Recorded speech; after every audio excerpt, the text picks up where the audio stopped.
नमस्कार प्रेक्षकांनो, या मालिकेच्या आजच्या भागामध्ये आपलं स्वागत आहे. आणि त्यामध्ये सावलीने आता गाणं गायलं हे स्वतःच्या डोळ्यांनी चंद्रकांतरावांनी बघितलेलं असतं. सावली आता तिरप्या डोळ्यांनी चंद्रकांतरावांकडे बघते. तेव्हा आता खाली मान घालून चंद्रकांतराव स्टेजकडे निघून जातात. आणि इकडे आता जयंती ही भैरवीला फोन करून तिच्याकडे बोलावण्याचा प्रयत्न करत असते. भैरवी आता फोन उचलतच नाही. ते बघून जयंती विचार करते की ही भैरवी जी आता काय माझे पैसे बुडवणार आहे की काय. जयंती विचार करते की जाऊ का आतमध्ये. नाही नाही, नको नको, सगळ्यांच्या समोर मी कशी पैसे मागू. आणि एवढ्यात येता सगळेजण ताराचं गाणं ऐकून खुश झालेले असतात. सगळेजण उठून उभा राहत टाळ्या वाजवतात. तर सोहम ताराकडे हसतच बघत असतो. तेवढ्याच सोहम शेजारी एक माणूस येतो आणि म्हणतो की एक काम कर, ताराला या पत्त्यावरती भेटायला सांग. आणि त्याचं कार्ड देऊन तो माणूस तेथून निघून जातो. आणि इकडे आता सोहम हा ताराचा हात धरत म्हणतो की तारा, तू एकदम मस्त गायलीस. आणि बघितलं का तारा, हे सगळे लोक तुझे कसे कौतुक करतात. सोहम म्हणतो तारा, तुझी ही प्रसिद्धी फक्त तुझं हे वैभव फक्त तुझ्या या गाण्यामुळे आहे, कळलं का तुला. तारा म्हणते या विषयावर सोहम आपण नंतर बोलूयात ना. तेवढ्यात चंद्रकांतराव तिथे येतात. आता चंद्रकांतरावांकडे बघत तिलोत्तमा म्हणते, अहो काय झालं, कसला विचार करताय तुम्ही. चंद्रकांतराव म्हणतात काही नाही ग. आणि तेवढ्यात आता चंद्रकांतराव म्हणतात काही नाही, सारंग आलाय. तिलोत्तमा म्हणते की इथे कुठे दिसत तर नाही. चंद्रकांतराव म्हणतात सावली कुठे. आणि तेवढ्यात आता ऐश्वर्या म्हणते की सावली बहुतेक घरीच राहिली. तर तेवढ्यात सारंग आणि बबलू तिथे येतात. आता जगन्नाथराव सुद्धा तिथे आलेले असतात. आणि आता तिलोत्तमा सारंगकडे बघत म्हणते की अरे सारंग, तू एवढ्या लवकर कसा आला, सगळं काही ठीक आहे ना. सारंग म्हणतो आई सगळं काही ठीक आहे, तू काळजी करू नकोस. तेवढ्यात आता इकडे सावली विचार करते की जर बाबांनी मला बघितलं असेल तर काय होईल. आणि इकडे आता सारंग म्हणत असतो की सावली कुठे. आणि सावली विचार करते की चंद्रकांत बाबा सत्य सांगतील का, आणि मला बघून त्यांना किती मोठा धक्का बसला असेल. आता मी काय करू. सावली म्हणते की त्यांना सगळं सत्य कळलं असेल का. नाही नाही, असं नसेल. आणि जर असं असतं तर त्यांनी सगळ्यांनाच सत्य सांगून टाकलं असतं. आणि आता हात जोडतच सावली म्हणते की विठ्ठला, आता तूच यातून मला मार्ग दाखव.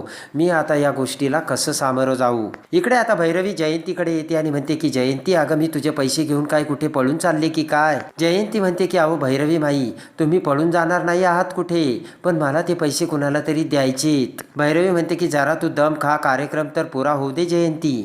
जयंती म्हणते की हे बघा, तुमच्या सावलीला मी जीवावर उदार होऊन इथपर्यंत आणलंय, कळतंय का तुम्हाला. जयंती म्हणते की गुंडांनी सावलीला पकडलं होतं, पण मी असे 4 त्यांना ठोके दिले ना की ते गुंड पळूनच गेले. भैरवी म्हणते पण सारंग तिथे कसा पोहोचला. जयंती म्हणते ते मला नाही कळत, पण त्या गुंडांनी ना सावलीला उचललंच होतं. ऐन वेळेस सारंग तिथे आला म्हणूनच सगळं झालं. भैरवी म्हणते की या मागे फक्त एकच व्यक्ती असू शकते आणि ती व्यक्ती म्हणजे जगन्नाथ. भैरवी पुन्हा विचार करत म्हणते एक मिनिट, पण जगन्नाथ यामागे नाहीये, कारण आता जगन्नाथ माझी मदत करतोय. आणि आता विचार करत जयंती म्हणते की अहो ती ऐश्वर्या मेंदळेच असेल याच्या मागे. जयंती म्हणते द्या आता माझे पैसे. तर रागा वैतागाने भैरवी तिच्या पिशवीतील पैसे आता जयंतीला देते आणि म्हणते जा आता. जयंती तेथून निघून जाते. आणि इकडे आता तिलोत्तमा म्हणते सावली तर आलीच नाहीये. तर सारंग अवाक होतो. सारंग म्हणतो असं कसं होईल, त्या जयंती वहिनीला आणि सावलीला मी दोघींना बरोबरच इथे पाठवलं होतं. तिलोत्तमा म्हणते की म्हणजे तेव्हा सावलीला कसं किडनॅप केलं याची सगळी हकीकत सारंग आता तिलोत्तमाला सांगतो. आता ती हकीकत ऐकताच तिलोत्तमा म्हणते इथं तर सावली आलेलीच नाहीये. सगळेजण टचकतात. तर तेवढ्याच सावली त्यांच्या समोर येते. तिच्याकडे बघत आता अमृता म्हणते अगं सावली कुठे होतीस तू. आणि सारंग काय सांगत होता, काय झालं होतं. आणि तेवढ्यात अमृताला ते सगळे बघताक्षणी चक्कर येते आणि अमृता खाली पडते. अमृता खाली पडताक्षणी राजकुमार आता अमृताला धरतो. सगळेजण घाबरतात.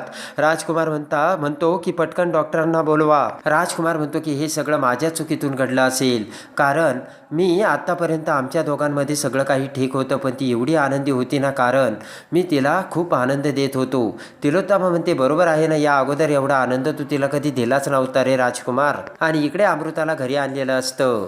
आता सावलीला अमृताची गुड न्यूज समजते.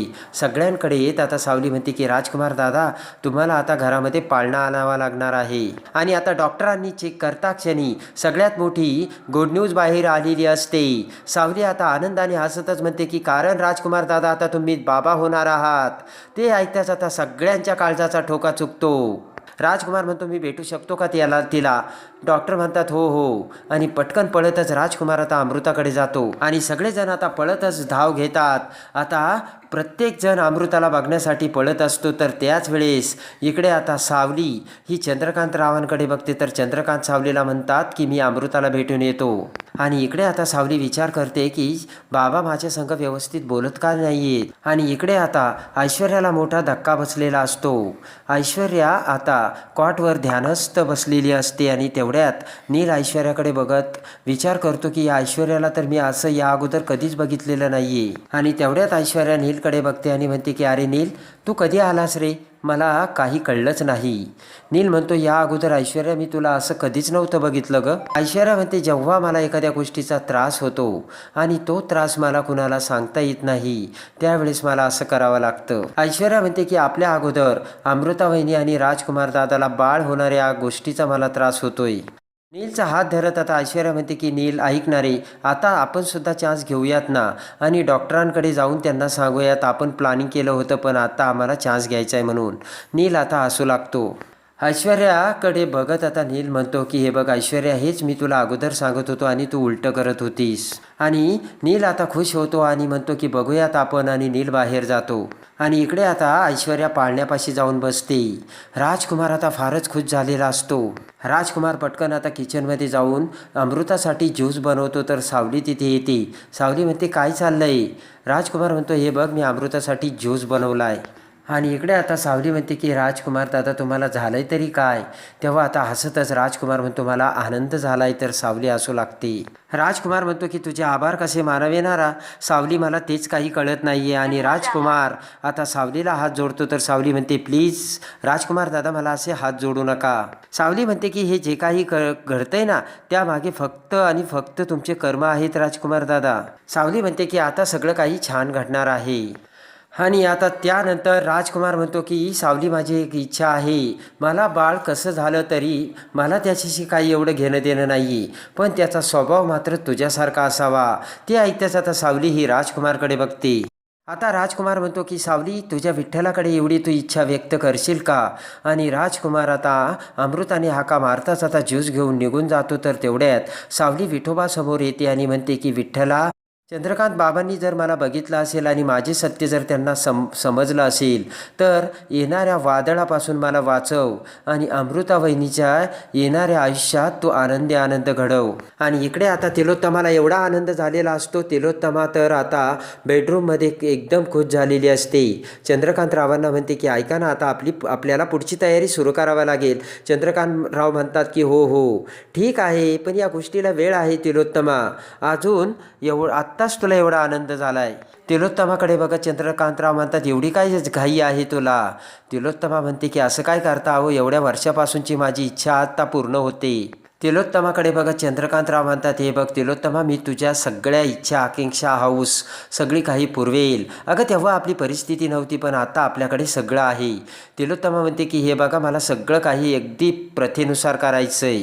म्हणते की तुम्ही एक काम करा ना, आपल्या सगळ्या रूमामधील जे काही सुती जे काही पांघरणं आहे ना ते सगळे तुम्ही कापडं बाहेर काढा, मी त्यांना एकदम छान धुवून तयार करते. इकडे संध्याकाळ होताच आता सारंग आणि सावली दोघेही आता बेडरूममध्ये उभे असतात. सारंग म्हणतो की अखेर आत्तापर्यंत आपण ज्या गोष्टींची वाट बघत होतो एवढ्या वर्षापासून ती गोष्ट आता पूर्ण होते सावली.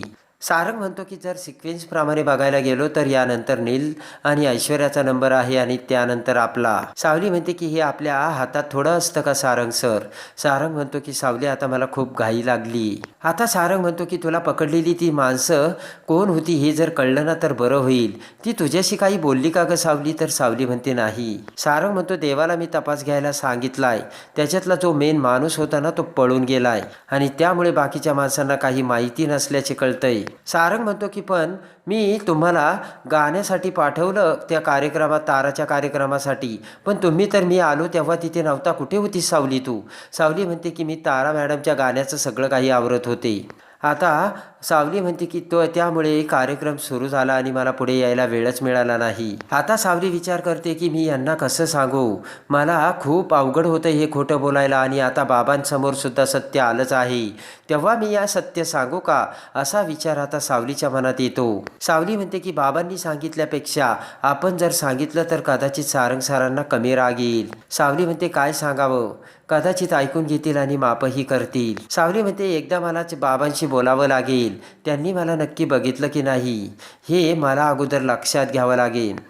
आणि त्यानंतर इकडे आता बबलू हा सावलीकडे येतो आणि म्हणतो की सावली वहिनी, अमृता वहिनीने स्वतःला कोंडून ठेवलंय. तर पटकन पळतच आता सावली ही अमृताकडे येते आणि म्हणते काय झालं वहिनी. अमृता म्हणते काही नाही ग सावली, जरा मला भीती वाटते. आणि त्यानंतर सावली म्हणते की हे बघा अमृता वहिनी, तुम्ही काही काळजी करू नका, दुःखानंतर सुख हे येतच असतं. आणि त्यानंतर इकडे आता चंद्रकांतराव हे सारंगकडे येतात. सारंगच्या बेडरूममध्ये सारंग एकटा असताना चंद्रकांतराव सारंगला सगळी सावलीच्या आवाजाचे सत्य सांगतात. त्याच वेळेस आता सावली तिथे येते. तर चंद्रकांतराव सावलीकडे बघतात आणि म्हणतात की सावली, मला जे सांगायचं होतं ना ते मी सारंगला सांगितलंय आणि सारंग आता तुला विचारेल त्याला काय हवंय ते. आणि चंद्रकांतराव तेथून निघून जातात. तर सारंग आता सावलीकडे बघतो आणि सावलीला म्हणतो की सावली, आजपर्यंत तू जे लपून ठेवलं होतं ना ते आता तुला सांगावं लागेल. आणि सावली आता सारंगकडे बघते. तर आता सावलीच्या आवाजाचे सत्य चंद्रकांतरावांनी सारंगला सांगून सावलीच्या आवाजाच्या सगळ्यात मोठ्या सत्याचा सारंगला उलगडा झालेला असतो. आणि आता सावली तिच्या आवाजाचे सत्य सारंगला सांगून तिने तो आवाज आता आत्तापर्यंत का लपवला होता हे आता सावली कशी सारंगला सांगते हे बघण्यासाठी आणि या मालिकेच्या डेली अपडेटसाठी आपल्या चॅनलला लाईक करा, सबस्क्राईब करा.